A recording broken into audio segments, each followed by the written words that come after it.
ഇപ്പൊ ഞാൻ ഇന്ന് വന്നേക്കുന്ന ETA കുറിച്ച് ഒന്ന് പറയാനായിരുന്നു കേട്ടോ. ഒന്ന് ക്ലിയർ ആക്കാൻ വേണ്ടിയായിരുന്നു. ഒരുപാട് കൺഫ്യൂഷൻ ഉണ്ട്. ഇലക്ട്രോണിക് ട്രാവൽ ഓതറൈസേഷൻ എന്താണ് സംഭവം എന്നുള്ളത്. ഓൺലൈനിൽ ഒത്തിരി പേര് പറയുന്നുണ്ട് നമുക്ക് ETA വേണം, ഇല്ലാന്നുണ്ടെങ്കിൽ ഇമിഗ്രേഷനിലൊക്കെ പ്രശ്നമാവെന്ന് പറഞ്ഞിട്ട്. അപ്പൊ നമ്മളൊരു കാര്യം മനസ്സിലാക്കേണ്ടതെന്ന് പറഞ്ഞു കഴിഞ്ഞാൽ ഇന്ത്യക്കാർക്ക് വേണ്ടിയിട്ടുള്ളതല്ല, UK വിസ ആയിട്ട് യാത്ര ചെയ്യുന്ന ആൾക്കാർക്ക് ETA ആവശ്യമില്ല. അപ്പൊ ആർക്കൊക്കെയാണ് നോക്കുവാണെങ്കിൽ ഓൾറെഡി ആയിട്ടുള്ളത്. ഇപ്പൊ നമുക്കറിയാം മിഡിൽ ഈസ്റ്റേൺ രാജ്യങ്ങളുണ്ട്, UAE, ബഹ്റൈൻ, ഒമാൻ, ഖത്താർ, അങ്ങനെയൊക്കെയുള്ള രാജ്യങ്ങളിലുള്ളവർക്ക് ഓൾറെഡി സ്റ്റാർട്ട് ചെയ്തിട്ടുണ്ട് ETA കഴിഞ്ഞ പോലെ തന്നെ.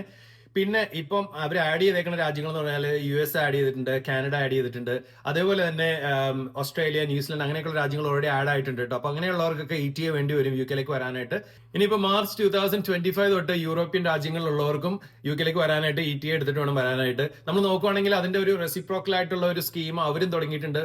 UK പാസ്പോർട്ട് ഉള്ളവരാണെങ്കിൽ ഇനി യൂറോപ്പിലേക്ക് പോകണമെന്നുണ്ടെങ്കിൽ €7 ആ ഒരു എറ്റിയ സ്കീം എന്ന് പറഞ്ഞ സംഭവം എടുത്തിട്ട് വേണം പോകാനായിട്ട്. എനിക്ക് ഓർമ്മയുണ്ട് 5 കൊല്ലം മുമ്പ് ഞാൻ അമേരിക്കയിൽ പോയപ്പോൾ നമുക്ക് ബ്രിട്ടീഷ് പാസ്പോർട്ട് ഉണ്ടെങ്കിൽ അമേരിക്കയിൽ പോകാനായിട്ട് നമുക്ക് ഒരു എസ്താ എന്ന് പറഞ്ഞ സാധനം ഓൺലൈനിൽ എടുത്തിട്ട് വേണം. എനിക്ക് $16 എന്താണെന്ന് ഞാൻ കൊടുത്തത്. അപ്പൊ ആ ഒരു സംഭവമാണ്. അപ്പൊ നമുക്ക് വിസ വേണ്ടാത്ത കേസുകളിലാണ് ഒരു ETA അല്ലെങ്കിൽ ഇതുപോലെ എറ്റിയ സ്കീം, അല്ലാന്നുണ്ടെങ്കിൽ ഒരു എസ്ത ഒക്കെ വേണ്ടി വരിക കേട്ടോ. വിസ വേണ്ട രാജ്യക്കാർക്കല്ല. അപ്പൊ അത് വേറെ ടെൻഷനൊന്നും ആവശ്യമില്ല. അപ്പൊ നിങ്ങൾ മാക്സിമം ആൾക്കാരിലേക്ക് ഷെയർ ചെയ്തിട്ട് ഒരുപാട് കൺഫ്യൂഷൻ ഓൺലൈനിൽ നടക്കുന്നുണ്ട് കേട്ടോ.